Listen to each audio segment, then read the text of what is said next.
Episode 47, clearly, these are love bites. Unilateral suppression.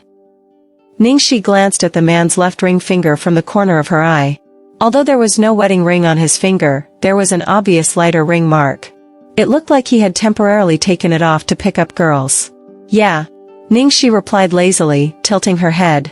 A glint appeared in the man's eyes. Can I sit down? Of course. Ningxi smiled gently, her eyes carrying a clear implication. The man's delighted expression was almost impossible to conceal. He began with the cliché opening, "Are you feeling upset?" Ningxi sighed, "Yeah. I just had a breakup." "A beauty like you experiencing a breakup? Which man is so blind not to cherish you?" The sophisticated man wore a surprised expression. "I dumped him." "It must be that he angered you, right?" "Yeah. I just came to the nightclub for a fling, just for fun. After he found out, he started making a scene, saying he wanted to die.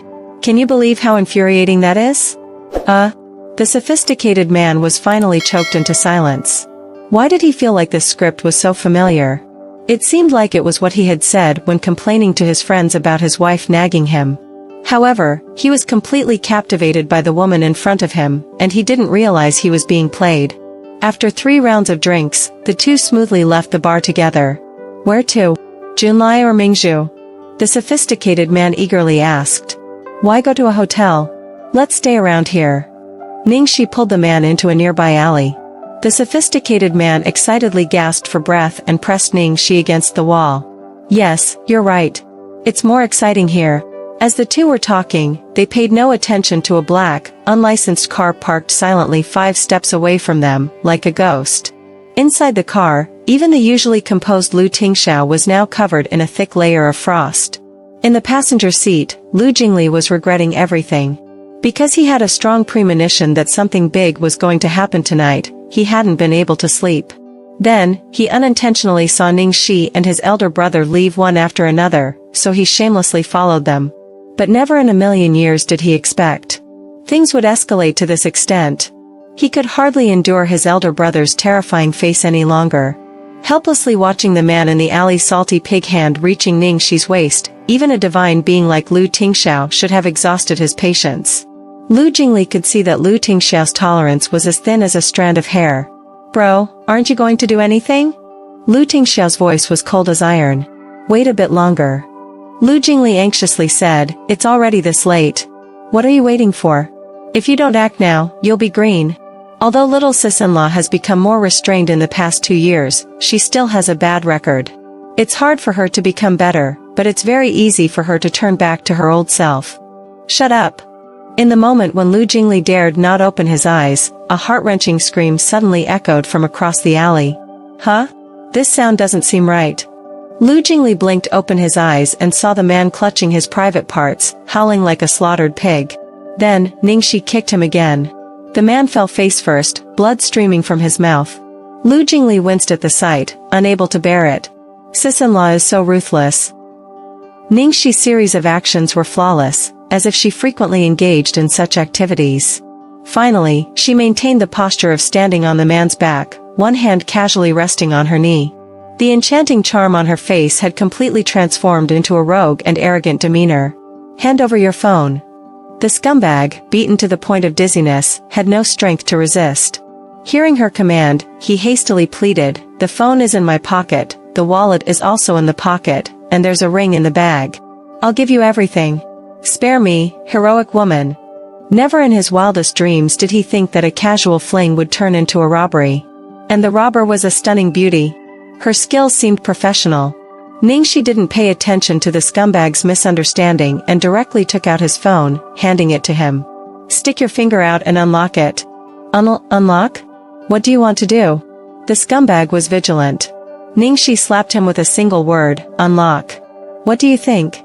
If you don't believe me, I'll disable that thing below your navel." "I'll unlock. Don't hurt me." The scumbag, scared out of his wits, quickly helped her unlock the phone. Ningxi found his wife's phone number in his contacts and made a video call. Soon, the call connected. A woman's face appeared on the phone. It was evident that the woman had a decent foundation, but probably due to long-term housework and lack of proper care, her complexion was sallow and haggard, the typical image of a despised yellow-faced woman. "You, who are you?" The woman's face changed instantly upon seeing Ningxi's dazzling face. Then, she wearily said, "Regardless of who you are, from now on, whoever he chooses to be with is his business. I've prepared for a divorce, and I won't take a penny from him. His affairs have nothing to do with me anymore. Don't come looking for me again." Ningxi shook her head in disdain. "Tisk, spared him so easily? Sister, you're too kind." The woman didn't expect Ningxi to deviate from the norm. She looked at her warily and asked, "What do you mean?" Ningxi smirked, pointed the phone's camera at the scumbag she had beaten to a pulp and was currently under her foot, and said, "See that?" The woman, after clearly seeing the man on the phone, was completely dumbfounded. "You, what's going on?" Ningxi chuckled lightly. "How about it? Enjoying the view?" The woman took a while to regain her senses. Although she didn't understand what was happening, seeing the man in such a sorry state, she subconsciously replied, "Yes." After saying that, a trace of bitter satisfaction crossed her lips. There was a time when she was anxious about him even if he got a small scratch. Now, seeing him in such a miserable state, her heart was unexpectedly pleased. "Heh, good. I called you just to share the joy. No other intentions.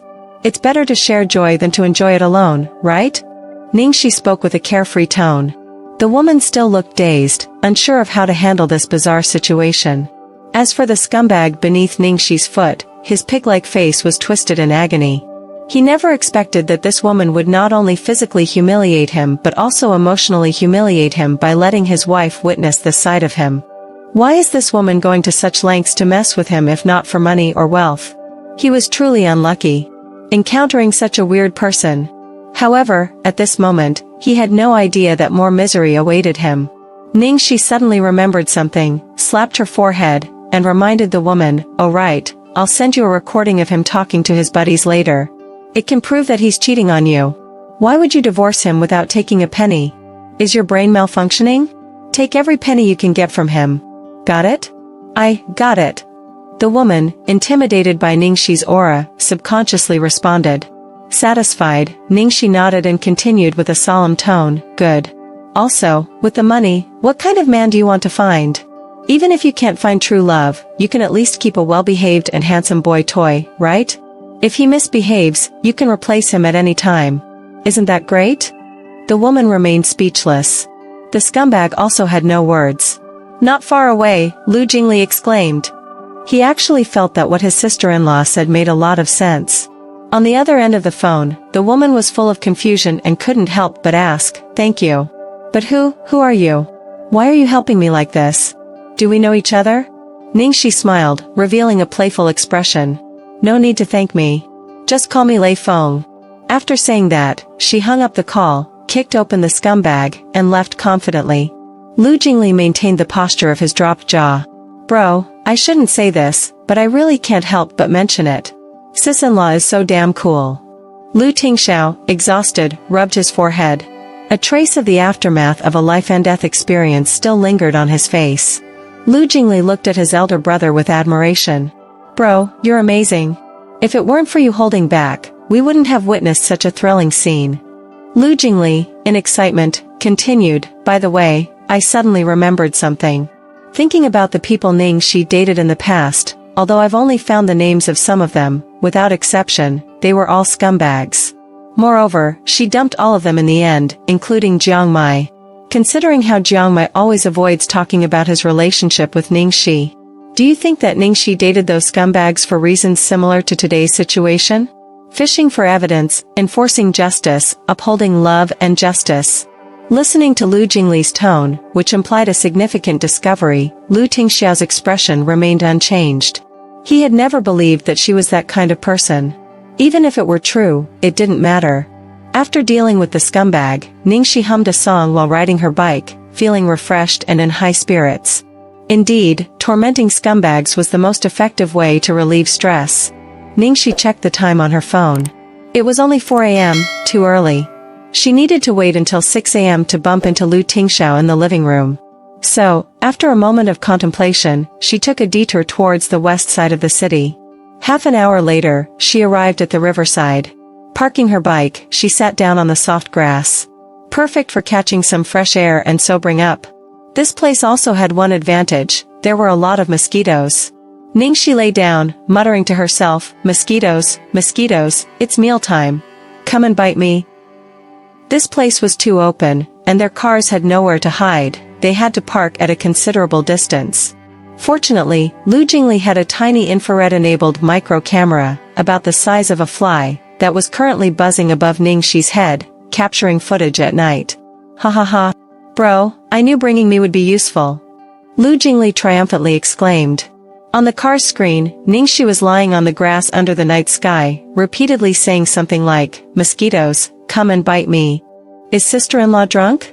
Did she deliberately come here to feed mosquitoes?" Lu Jingli was speechless. Lu Tingxiao remained silent, seemingly unfazed and fully focused on the girl on the screen. After Ningxi relaxed, the alcohol hit her, and in her drowsiness, she felt some footsteps behind her. The annoying buzzing of mosquitoes gradually disappeared, and her cold body was covered by warmth. In that instant when a familiar scent enveloped her, the last trace of sobriety faded away. Because she had always been alone, she never dared to get completely drunk. Unbeknownst to her, there was someone who could make her feel safe enough to get drunk. Lu Tingxiao chased away the mosquitoes, took off his coat, covered her, and then extended one arm to support her neck, preventing her skin from being pricked by the grass. The girl grabbed onto his clothes and slept soundly. Despite the heavy makeup on her face, the innocence between her eyebrows resembled that of a naive and ignorant child, making people unable to help but feel sorry for her. When Ningxi woke up, the sky had already begun to lighten. Looking at the time, it was already 5:30 a.m. She had only closed her eyes for a short while, but she slept so long? Ningxi stood up and checked her body. Surprisingly, there weren't many mosquito bites, but it was just enough. She thought she would be covered in bites after sleeping for so long. If that were the case, it would be too exaggerated, and the effect might not be good. What was strange, though, was that even though it was autumn and she was by the river, her body felt warm, without a trace of cold. Perhaps it was because of the alcohol? Half an hour later, Ningxi returned to the Lu residence. The time was exactly 6 a.m., and in the living room, Lu Tingxiao was behaving as usual, like an old cadre, sipping tea and reading the newspaper. Everything was going smoothly. "Lu Tingxiao, good morning." Ningxi entered the room and greeted him proactively. "Good morning. You're back." Lu Tingxiao raised his head from the newspaper. Ningxi observed Lu Tingxiao's expression secretly and found that it was difficult to read the expression of someone with a poker face. Most of the time, he had no expression, and it was the same now. Ningxi didn't give up and sat directly on the sofa opposite Lu Tingxiao. She even intentionally touched her neck. Sure enough, wouldn't he be able to see it now? Indeed, Lu Tingxiao's gaze lingered on the ambiguous red marks on her neck and exposed skin, and his brow furrowed tighter. Pretending not to notice, Ningxi yawned, "So tired, I'm so sleepy." "Why are there so many mosquito bites on you?" Lu Tingxiao asked. "Pft.